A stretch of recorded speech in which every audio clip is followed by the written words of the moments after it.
Hey team, you're watching Hide and Sneaks and we are continuing our look back at the 2024 releases with today looking at the Jordan 2.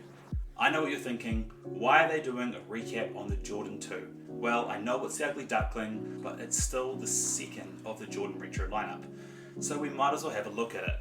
Now, Nike and Jordan have been trying to make the Jordan 2 a thing for years. If we look back at the last few years especially, they have done every trick that Nike and Jordan has to try and change that hype. I'm talking about working with some of the established collaborations that have absolutely popped in other models. Think J Balvin, Off-White, Armand Manier and Union. They've even tried to release some OG colorways of the Jordan 2 because we do love our OG colorways on Jordans. And yet after all of that, with the exception of a few collaborations, there still hasn't been a lot of hype for the Jordan 2. Now that said, they've still continued to release some and there's quite a few models for us to look at. So what I'm going to do is I'm going to look at the men's releases for this year. But I'm not just going to look at the Jordan 2, I thought, hey, let's add the Jordan 2-3 hybrid in the mix, because that way at least we're getting a little bit more variety. So let's start things off with this very first pair, which is a Jordan 2-3 hybrid. Now I love a white sneaker, I think they're very easy to wear and they go with a lot of outfits.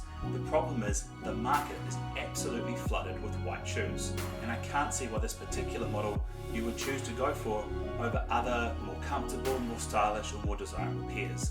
There's Nike Air Forces out there, there's Jordan 1 Lows, there's Pumas, there's Reeboks, there's Adidas, so I just can't see why this would be on the list. And this next pair on the list is a plain Jordan 2 Low. It's a little bit more wearable being black and gold, and I do love black and gold as a combination on shoes. However, I don't think it's incredibly interesting and I don't think it does much to make the silhouette of the Jordan 2 Low pop. So for me, it's at the bottom of this list. Moving on to our next pair, we have another standard Jordan 2 Low, except there's a little bit more interest going on here. What I like about this is the side paneling. The side paneling brings in that snakeskin, reptile sort of pattern to it. It uses the silhouette nicely of the shoe, which just makes the Jordan 2 look a little bit more premium. This next one is a Jordan 2-3 hybrid, but it's a little bit more interesting because it has an accent colour. The cement grey gives a little bit more interest, I think it's a bit more wearable, and stood out a lot more than the all-white version. This next pair is another Jordan 2 Low, but what I like about this one and why I position this higher on this list is because it's a Chinese New Year variant. Now, the Lunar New Year pairs, they do a great job at making sure there's a bit of narrative and theming to it. Look at the outsole, the sort of jade tones. Last year was the Year of the Dragon, so there's a slight sort of reptilian feel to this one. I think based on narrative alone, this deserves to be to the middle of the list. Now this one might be surprising, it's another Jordan 2 Low and it's pink. Now I'm definitely not a pink person when it comes to my shoes, but I put this in the middle of the list again because I love the narrative. And this is meant to be reminiscent of cherry blossoms, and you see the very interesting approach they've done with that pink gradient on both the heel and then down across through the midsole. So for me, this pop of colour, this narrative piece makes it a bit more interesting. We've now moved into the second half of this list, and it is very similar to what we saw earlier with the low pair with the snakeskin on the side. However, what I like is this one really uses the silhouette of the Jordan 2. Moving on to this next pair, we have another Jordan 2-3 hybrid. Now it's fully black with some cement grey accents. Now it's a little bit more reminiscent of what we saw with the Jordan 2 Off-White black pair. What I like about this pair is it should be something you can very easily rock, beat up, and it should still look good after multiple wears. Following up on the last pair, we have another Air Jordan 2-3 hybrid that I think is very wearable and you'll get some good life out of.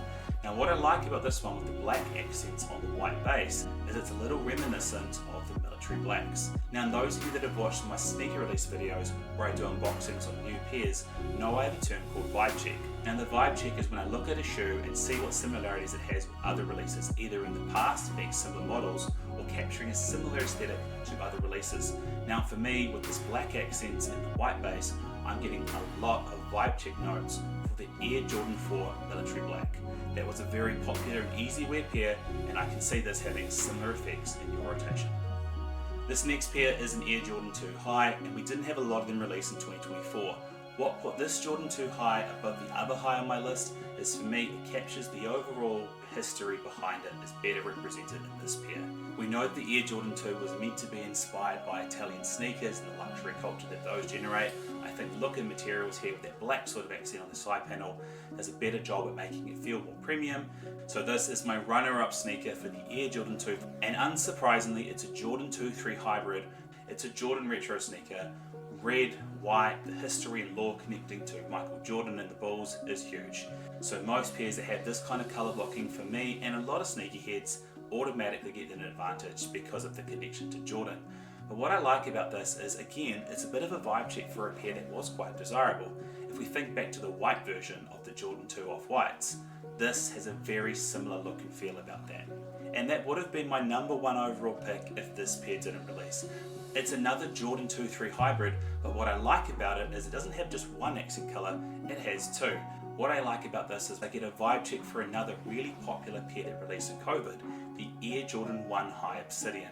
And as sneakerheads, similar to how we like red because of the Chicago Bulls, we also like UNC because of North Carolina, and this shoe has hits of that here as well. So for me, this was the top Jordan 2 of the year. If I was to get one, it would have been this pair. Well, thank you so much for watching, guys. We've got to the end of the Jordan 2 video. Hopefully you agreed with my takes. If you didn't, I would love to see how you rank the 12 pairs below. I will be working through other models and pairs. There should be some that have already been posted, and I'm editing away and looking at some other ones. But if there's any pairs you're still waiting on or you think I've missed out on, drop them in the comment section and I'll see what I can do. Till then, thank you for watching. Feel free to like and subscribe, and I'll see you next time.